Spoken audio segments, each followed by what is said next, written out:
those words make you want to read this book? Yes.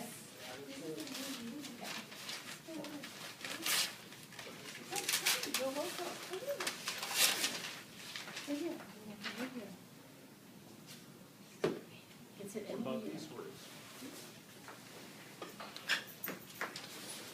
Another eager volunteer. Billy and Lazaro and poor Edgar Derby crossed the prison yard to the theater. Edgar Derby was writing letters in his head, telling his wife he was alive and well, that she shouldn't worry, and that the war was nearly over. Soon he would be home. As they neared the theater, they came upon an Englishman. "I envy you, lads," he said.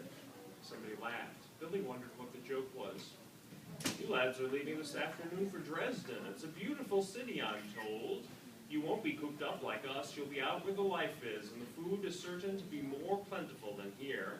It has been 5 years since I have seen a tree, or a flower, or a woman, or a child, or a dog, or a cat, or a place of entertainment, or a human being doing useful work of any kind.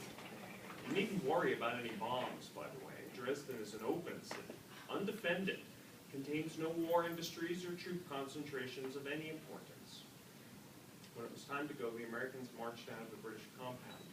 Edgar Derby was still imagining letters to his wife, his lips working tremulously. "Dear Margaret, we are leaving today for Dresden. It will never be bombed. Don't worry, it is an open city." The trip to Dresden was a lark. It took only 2 hours. When the American prisoners arrived, the boxcar's doors opened, and the doorways framed the loveliest city that most of them had ever seen or ever would see. The skyline was intricate and voluptuous and enchanted and absurd. It looked like Sunday school pictures of heaven. Every other city in Germany had been bombed and flattened and burned ferociously.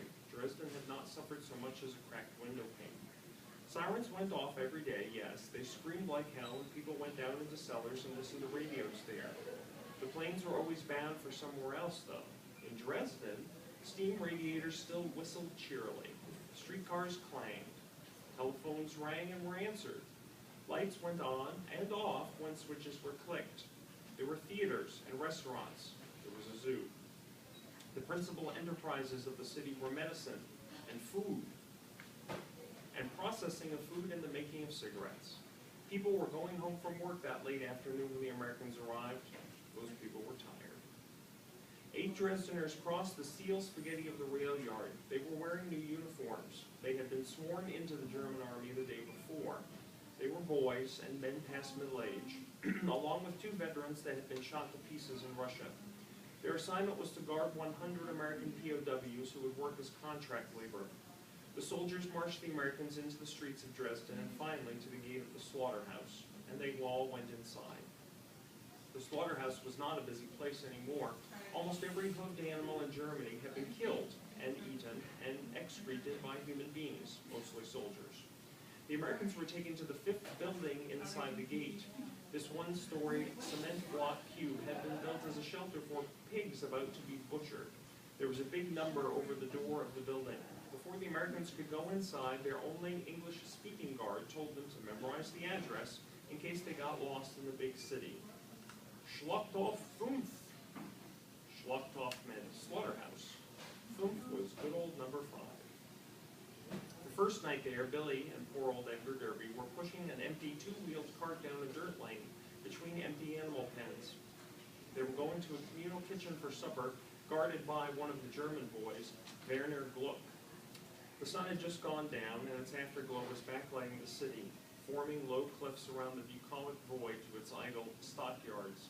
The city was blacked out as usual because bombers might come, so Billy and Edgar did not see Dresden do one of the most cheerful things a city is capable of doing when the sun goes down, which is to wink its lights on, one by one. Young Werner led them to a building he thought might contain the kitchen, but instead there was a dressing room adjacent to a large group shower and a lot of steam. Inside the steam were about 30 teenage girls with no clothes on. They were German refugees from Breslau, which had been tremendously bombed. The girls had just arrived in Dresden. Dresden was jammed with refugees. There, those girls were, with all their private parts bare for anyone to see. And there, in the doorway, were Werner and Edgar and Billy, the child, the old man, the malnourished clown, all of them staring. girls screamed. They covered themselves with their hands and turned their backs and so on and made themselves utterly beautiful. Bear, who had never seen a naked woman before, closed the door. Billy had never seen one either. It was nothing new to Edgar. The next night, the air raid sirens howled mournfully. The Americans and their guards took shelter in an echoing meat locker which was hollowed in living rock underneath the slaughterhouse. Down in the locker there were a few cattle and sheep and pigs and horses hanging from iron hooks. The locker had empty hooks for thousands more. It was naturally cool in there, no refrigeration needed. There was candlelight. The locker was whitewashed and smelled of carbolic acid. There were benches along the wall, and the Americans went to these, brushing away flakes of whitewash before they sat down. That night, about 130,000 people in Dresden would die. There was a book called The Gutless Wonder about a robot that had bad breath. He became popular after his halitosis was cured. What made the story remarkable, though, since it was written in 1932, was that it predicted the widespread use of burning jelly gasoline being dropped on humans. It was dropped on them from airplanes. Robots did the dropping. They had no conscience and no circuits which would allow them to imagine what was happening to the people on the ground. This story's main robot looked like a human being, and it could talk and dance and so on, and go out with girls. No one held it against him that he dropped jelly gasoline on people, but they did find his bad breath unforgivable. When he cleared that up, however, he was welcome to the human race. While Billy and the others were in the meat locker that night, there were sounds. Sounds like giant footsteps above them. Those were sticks of high explosive bombs. The giants walked and walked. The meat locker was a very safe shelter. All that happened down there was an occasional shower of calcimine. The Americans and 4 of the guards in dressed carcasses were down there, but no one else. The rest of the guards had, before the raid, gone to the comfort of their own homes. At this moment, they were all being killed with their families. The girls that they had seen naked the day before were all being killed too in a much more shallow shelter in another part of the stockyards. A guard would go to the head of the stairs every so often to see what it was like outside, and he would come back down and whisper to the other guards. It was a firestorm out there. Dresden was one big flame. It ate everything organic, everything that would burn. It was not safe to come out of the shelter until noon the next day. When the Americans and their guards did emerge, the sky was black with smoke. The sun was an angry little pinhead. Dresden was like the moon now, nothing but minerals. The stones were hot. Everybody else, everything else in the neighborhood was dead. The guards told the Americans to form in ranks of 4, which they did. Then they had them march back to the hog barn, which had been their home. The wall was still standing, but the windows of the barn and the roof were gone. There was nothing inside but ashes and dollops of melted glass. They all realized at once there was no food and no water, and that survivors were going to have to climb over curve after curve on the face of this moon if they were going to continue to survive. American fighter planes came in under the smoke to see if anything was moving. They sprayed the prisoners with machine gun bullets, but the bullets missed. The pilots then saw some other people closer to the river still moving, so they flew off to shoot at them with much greater success. The prisoners and their guards marched out of the city and arrived at nightfall to an inn, which was open for business.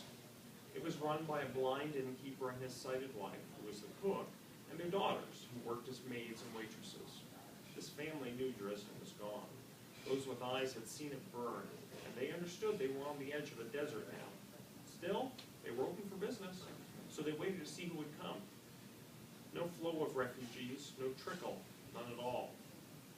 Instead, following a knock, in came 4 guards and 100 American POWs. The innkeeper asked if they'd come from the city. Yes.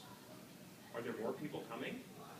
And the guards said that they had not seen another living soul on the way out of Dresden. No men on the moon at all. The blind innkeeper said the Americans could sleep in his stable that night, and so he gave them soup and makeshift coffee and a little beer. And he came out to the stable to listen to them bedding down in the straw. Good night, Americans.